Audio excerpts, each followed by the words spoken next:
record again. Okay. So let's proceed with context clues. So have you tried using context clues before? When do you use context clues? Okay, anyone who would want to answer, teacher? Okay, sige, since it's already 10:30, bibilis na yung teacher. So have you tried using context clues before? Okay, sige, si Lu Angela, nag-raise siya na hand.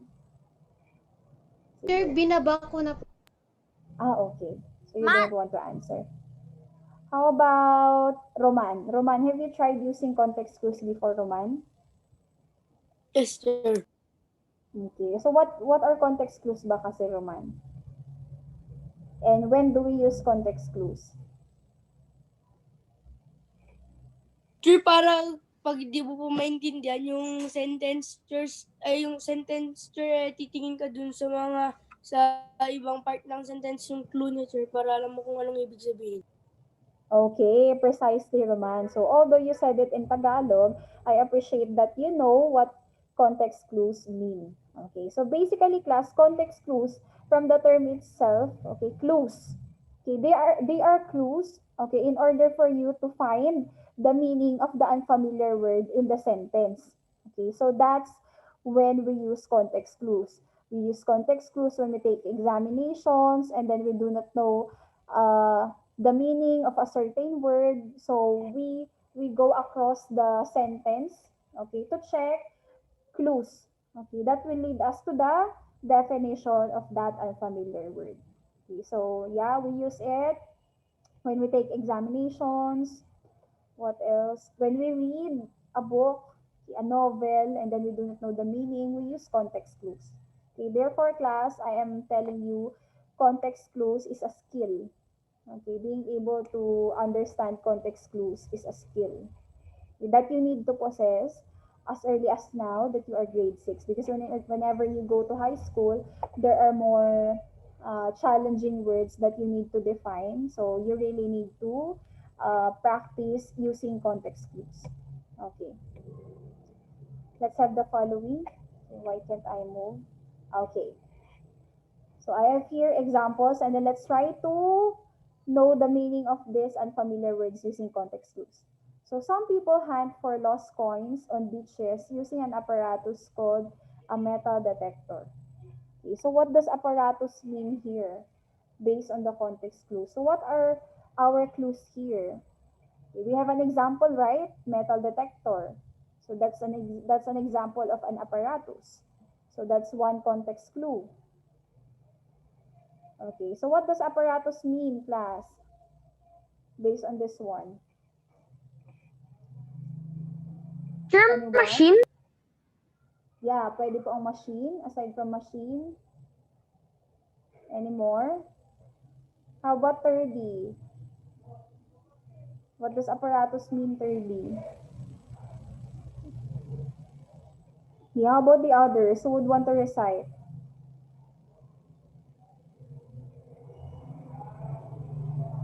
Okay, Josiah again. How about the others? Device? Okay, yes, device. Tama po. So, device, machine, pwede po yun. Giancarlo, are you already here? Yeah, she's already here. So, everybody's present. Okay. Next. Ang dami na. Ay! Okay, the boy vanished from his house without signal warnings. Okay, so the context clue here, without signal warnings. Vanish. Okay, what does vanish means? Lost or gone. Okay, lost or gone. Sige, sinabi na. The boy, it doesn't fit to the sentence. The boy lost from his house without signal or warning. Escape. Okay, escape. Eloped. Okay, if you know the meaning of elope, just like what Romeo and Juliet did. They eloped Veronica. Are you familiar with that play of William Shakespeare, Romeo and Juliet? Shakespeare. Shakespeare is an English writer. Okay, Sir, Marcella. Sir, yung book, yung parang book. Disappeared. Okay, disappeared. Okay, tama yung disappeared. Yung lost kanina medyo malapit na, but lost will not fit the sentence. So the boy disappeared from his house without signal warnings. Okay. Next. Okay, what's happening? Okay, the little girls began to giggle when they watched funny scene from the movie. Okay, giggle. Okay, this one is very easy. Okay. Josiah, Jasmine again. How about the others? People, baka magtampo kayo pag di kayo natatawag, hindi naman kayo nagre-raise ng hand. Mag-raise kayo ng hand. Okay, sige. Since dalawa lang sila, I will choose. Wow. Sige. Let's have... Sino kaya? Sige, si Jasmine. Oh, Jasmine. Giggle. Sure, laugh. Okay, the little girls began to laugh when they watched funny scene from the movie. Yes. So you can connect this with the context clue, funny scene. Okay, what do you do whenever you watch funny? Something's funny. Therefore, you laugh. Okay, so giggle means laugh. Okay. So let's have the meaning of context clues now. Okay, context clues are words or phrases that explain the meaning of unfamiliar words. I already told you that one a while ago. Writers and speakers use them so that explaining the meanings will not seem awkward or hard, right? These words and phrases act as hints as to what the unfamiliar word means. So that's what context clues mean. Authors use this when they write novels and then they try to drop hints, okay, in terms of the meaning of the unfamiliar word. Okay. Test makers also do context clues. They also add context clues in the sentence. Okay. Teachers also use context clues in sentences. Okay, can I move to the next slide now? Sir, sa mga test. Oo, yun nga po. Test makers use context clues. You know what, class, when you go to high school, will you take a certain exam when you go to high school? Okay, to check whether you are capable of going to high school. Sometimes there are instances na ganun eh. And then there are exams. There are part of the exam wherein you need to use context clues. Okay. So it is really a good skill that you should possess, class. You should use context clues. Okay, so let's try to use context clues on the following. Ito po yung nakalagay sa book nyong seat work. Let's try the first 5. Okay, number 1. If you can finish all your projects earlier than the deadline, the company will give you incentives. Okay, so the unfamiliar word in the sentence is incentives. Okay, so who would want to try? Is it letter A, granted permission to be absent for a few days? Or letter B, access to a very desirable part or location of a building? Or letter C, something that makes a person try or work hard or harder? Okay, anyone, please raise your hands if you would want to try answering the question. Okay, sige. Try and try, class. Wala namang mawawala kung susubukan. Okay, Chedrick. Ayan, si Chedrick. Nag-raise na hand. Sir, nakalimutan ko po i-lower kanina. Oh, sige, okay lang yan. But, will you try? Is it A, B, or C, Chedrick? What do you think?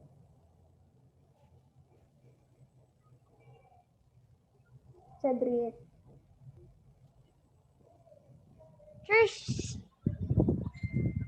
Sure, what? Ano ang Unfamiliar word? Incentives po. Incentives. Have you not heard Sure, this word before? No, not yet, sure. Okay. Sige. Sure, C? Okay, very good. Yes. Never doubt your answer, diba? The correct answer is letter C. Okay, so incentives mean something that makes a person try or work hard or harder. O, di ba? We can easily associate it with letter C kasi nga, if you finish all your projects earlier than the deadline, so it So, means parang motivate para sa kanya. something that motivates someone. That is an example of incentives. Sometimes class incentives come in monetary. Okay. Cash, for example. Okay, that's one Kasi example of baka yung incentives. incentives, money.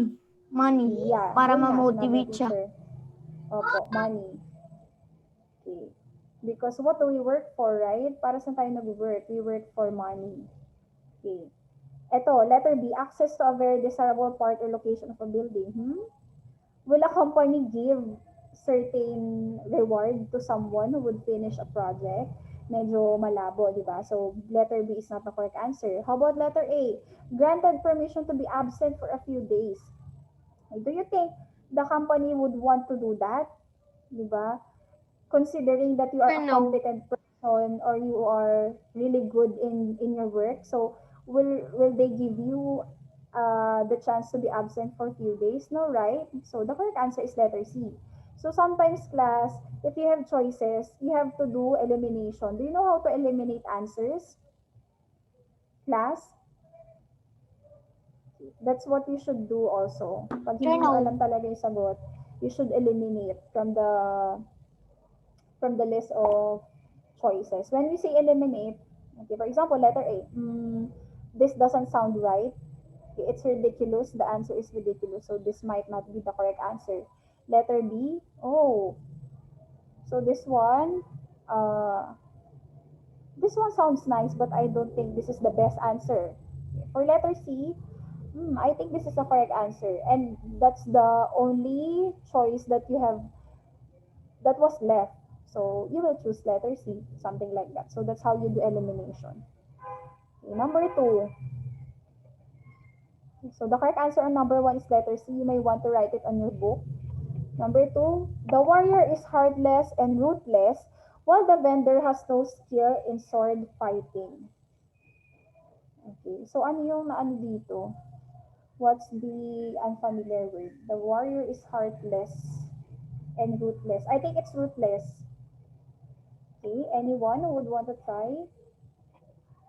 But to 32 na lang tayo. We are supposed to be 36. Okay, same people. Okay, Lou Angela. Sige, hindi ko pa na tawag si Lou Letter Angela. B. Okay, letter B. Letter This B. one's easy. Yeah. Letter B, ruthless, without pity or cruel. Very easy. The So, experience sino yung doesn't sound... warrior? Wala namang binanggit. Okay, hindi binanggit ko sino yung warrior. Okay, so this one is easy compared to the previous one. Wala ka namang choice. Experience. The warrior is heartless and experienced while the vendor has no skill in sword fight. Wala. Hindi tama ang A at C. So, it's letter B. Number 3. In order to continue my studies in college, I need to work. However, I need to graduate first so that I could get a decent job. Otherwise, it is a conundrum to find a job. Okay, what does conundrum means?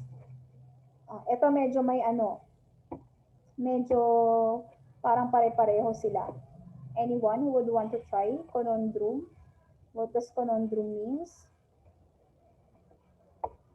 Class, conundrum.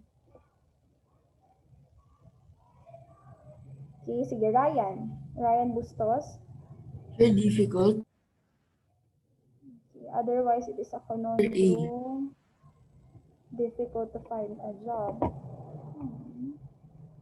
Difficult. Okay, yes. Difficult. Difficult is the correct answer. Wait, let me check definition kung tama. Sir, can I know the meaning of conflict? Sir, baka desperation naman po. So, I search for the meaning of conundrum. Dilemma.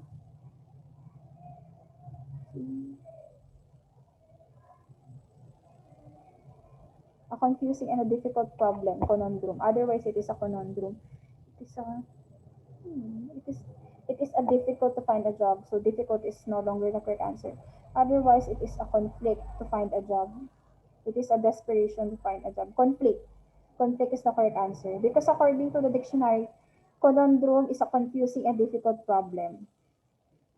Pero hindi magmamatch kasi ang difficult. So, therefore, the correct answer is conflict.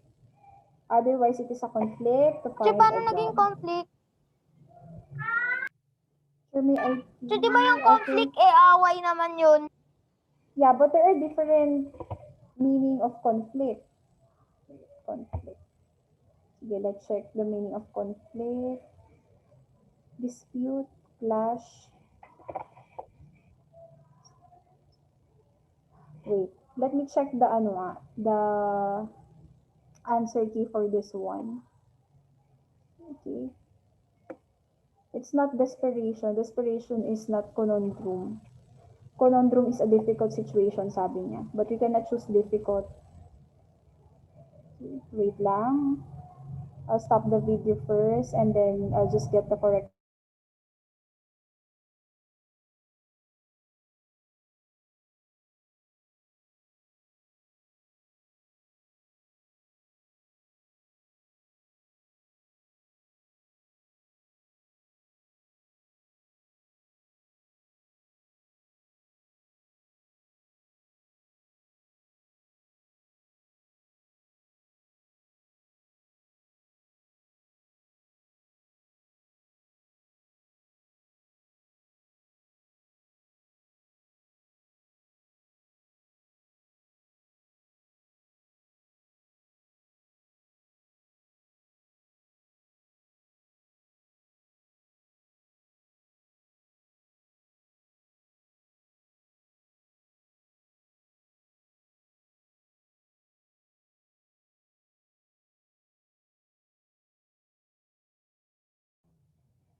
Hello, mic test. Narinig ba to?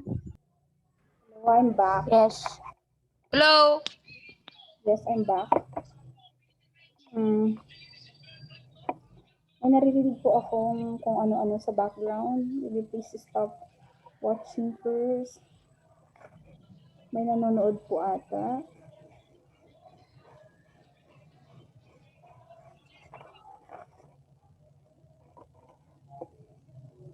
What page are we right now?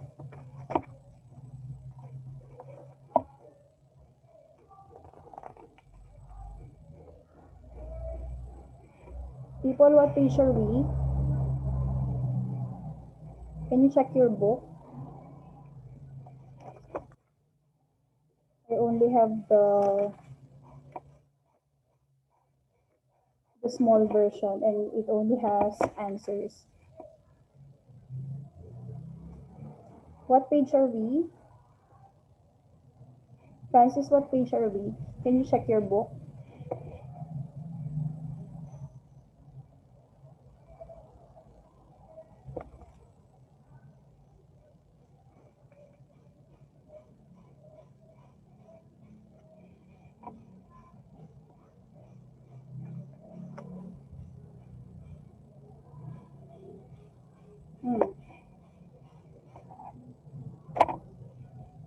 Is this 96 to 97? 96 to 97 po ba? Pakicheck na sa book. Yes, sir. 96 to 97. Yes, teacher. Tama. Okay, sige. Babalikan ko lang. Okay, number 1.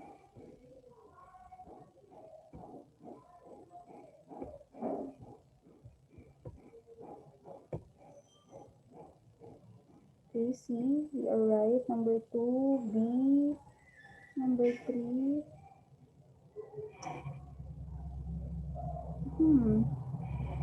The correct answer here on the answer is letter A. Pero it doesn't sound right, right? Otherwise, it is a difficult to find a job. Tanggalin yung A, sir. Yeah, yun nga, tanggalin yung A. So the correct answer is difficult. Pero yung book nyo kasi, If you don't have the answer key, your possible answer would be conflict. It is a conflict to find a job, di ba? So, difficult po ang correct answer. Okay. Number 4, okay, the townsfolk knew that the fruit was poisonous. Everyone was scared to go near it. They all dreaded it. Okay, scared. May clue na dito. On the second sentence, they mentioned that the townsfolk are scared. Therefore, the correct answer is it liked, feared, or ignored? Scared and a certain word on the choices is synonyms. Is a synonym of scared. Anyone? Okay, Ryan. Sige, Ryan. B. Wait. Lumipat.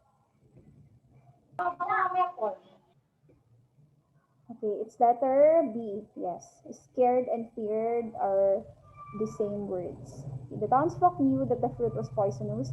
Everyone was scared to go near it. They all feared it. Okay, very good. Then last one for this session, and then you'll have to continue the Last one seat to? work. Yes. And then you'll continue the seat work on your book.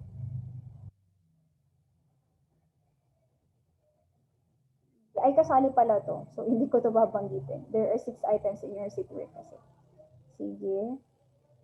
Actually, class, you know what? The book is a bit generous because there are instances that there is only a sentence. Isang sentence lang, tapos andun na yung context clue niya. Okay, actually, class, there are different types of context clues. Banggitin lang yung picture. Context clues that gives example. Okay? Parang yung sa apparatus kanina, right? It gives an example which is the metal detector. So that's one example of context clue. Context clue that gives example. And then another one is context clue that gives the synonyms of the word. And then another one is antonym. And then we also have the so-called example. So that's the 4 types of context clue. Okay, ulitin natin na. Synonym, antonym, example. Okay. What else? Ano pa yun? Synonyms, antonym. Okay, definition and example. Okay, ulitin ko. Synonyms, antonyms, definition at examples. So, yun yung type ng context clue na pwede nating mahanap in a sentence. Okay. Sige, isulat ni teacher dito para... what happened? Isulat ni teacher sa PowerPoint. Types of context clues.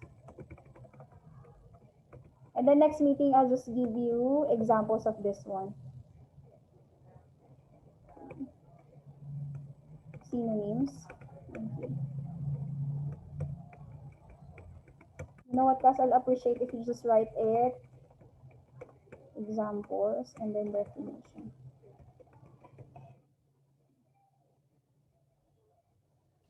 Sir, lag ka po. Naglalag si teacher? Sir, hindi naman po. Hindi daw po. Hindi. Ayan. Sir, ako lang, sir. Ay, okay. O, sige. Please copy this one, class. Types of context clues. Synonyms, antonyms, example, definition. Okay. So, it's already 10:50. Saka na to i-explain ni teacher. Okay. So, you will find an RLX activity on your RLX for today. Okay. So, that's it for today, class. I hope that you learned something. Sir, ba Kasi si network po? Yes po. Yung katuloy po nitong yung sinasagutan natin kanina. Okay, I'll see you next meeting. Goodbye, everyone. Bye, teacher. Thank you po. Sige, I'll stop recording.